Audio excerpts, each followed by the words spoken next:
ಹಾಂ ಅಣ್ಣವ್ರು ಅದೇ ಅಪ್ಪು ಸರ್ ಬಿಟ್ಟು ಹೋಗ್ಬಿಟ್ರಲ್ಲ ಅಂತ. ಅಳ್ಬೇಡಿ ಸುಮ್ಮನೆ ಪಾಪ, ನೀವು ಕಷ್ಟಪಡ್ತೀರಾ, ಕೆಲಸ ಮಾಡಿ. ಅವ್ರು ಯಾವತ್ತಿದ್ರು ನಮ್ಮ ಮನಸ್ಸಲ್ಲಿ ಇದ್ದೇ ಇದ್ದಾರೆ, ಅಳ್ಬೇಡಿ ಹಂಗೆ. ನೋಡಿ ಅಲ್ಲಿ ನೋಡಿ, ಹಿಂದೆ ಬ್ಯಾನರ್ ನೋಡಿ, ಅದು ಬೇಕಾರೆ ಯಾವತ್ತಿಗೂ ಅವ್ರ ಬ್ಯಾನರಲ್ಲಿ ಇಲ್ಲಿ ಮಾತ್ರ ಅಲ್ಲ, ನಮ್ಮ ಮನಸ್ಸಲ್ಲಿ ಇದ್ದೇ ಇದ್ದಾರೆ, ಅಳ್ಬೇಡಿ ಹಂಗೆ. ಅಳ್ಬೇಡಿ, ಯಾಕೆ ಕಳ್ತೀರಾ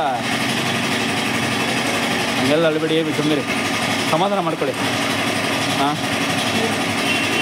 ಅಪ್ಪು ಸರ್ ಯಾವತ್ತಿದ್ರು ನಮ್ಮ ಮನಸ್ಸಲ್ಲಿ ಇದ್ದೇ ಇದ್ದಾರೆ, ಎಲ್ಲೂ ಹೋಗಿಲ್ಲ ಅವರು.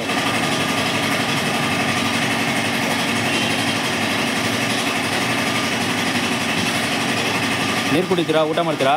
ಊಟ ಮಾಡಿದ್ರೆ ತಾನೇ. ಊಟ ಮಾಡಿಲ್ಲ ಅಂತ ಹೇಳಿ ಊಟ ತಂದು ಕೊಡ್ತೀವಿ ನಾವು. ಅಳ್ಬೇಡಿ ಸುಮ್ಮನೆ ಸರ್, ಅಳ್ಬೇಡಿ ಸುಮ್ಮನೆ. ನೀವು ಹತ್ರ ನಮಗೂ ಕಣ್ಣೀರು ಬರುತ್ತೆ. ಹೌದು, ನನಗೆ ಕಣ್ಣೀರು ಬರ್ತಿವಾಗ ನಮ್ಮ ಮಾವನೇ. ಹಾಂ, ಅದೇನೇ, ನಿಮ್ಮ ಸ್ವಂತ ಮಾವ ಅಂದಮೇಲೆ ನಿಮಗೂ ಕಣ್ಣೀರು ಬರುತ್ತೆ. ಆಗ ಅವ್ರ ಕಷ್ಟ ನೋಡಿನಾರ್ದೆ. ಅಳ್ಬೇಡಿ ಅಳ್ಬೇಡಿ ಸುಮ್ಮನೆ ಸಮಾಧಾನ ಮಾಡ್ಕೊಳ್ಳಿ, ಆಯ್ತು.